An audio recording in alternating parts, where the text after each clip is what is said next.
The 10 Principles of Economics. The 10 Principles of Economics were proposed by economist Gregory Mankiw in his book Principles of Economics. These principles are a way to understand how the economy works and how people make decisions. Below, I explain each of them in a simple way. 1. People face trade-offs. Economics is about making decisions because resources are limited. For example, if you decide to spend your money on a new phone, you probably can't spend the same amount on other things, such as going out to dinner or saving for the future.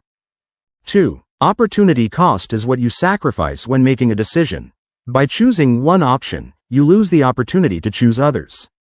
In other words, the opportunity cost of something is what you forego by making a decision.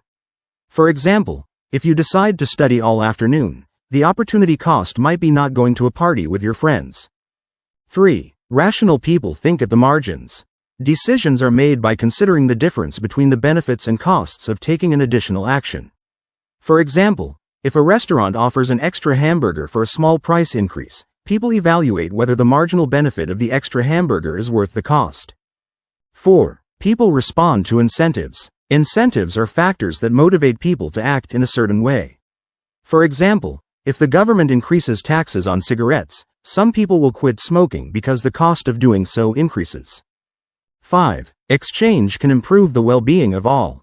Trade between people or countries can benefit everyone involved. For example, if two people exchange products or services that they value more than what they offer, both benefit. 6. Markets are generally a good mechanism for organizing economic activity. Markets, where buyers and sellers interact, tend to allocate resources efficiently. For example, when demand for a product increases, the price rises, which incentivizes producers to supply more of that good. 7. Government can sometimes improve market outcomes. Sometimes, the government can intervene to improve the functioning of markets, especially when there are market failures, such as in the case of pollution or monopolies. An example is the regulation of polluting gas emissions. 8. A country's standard of living depends on its ability to produce goods and services. Nations that produce more goods and services efficiently tend to have a higher standard of living. This is related to productivity, that is, the amount of goods and services produced per worker. 9. Prices rise when the government prints too much money.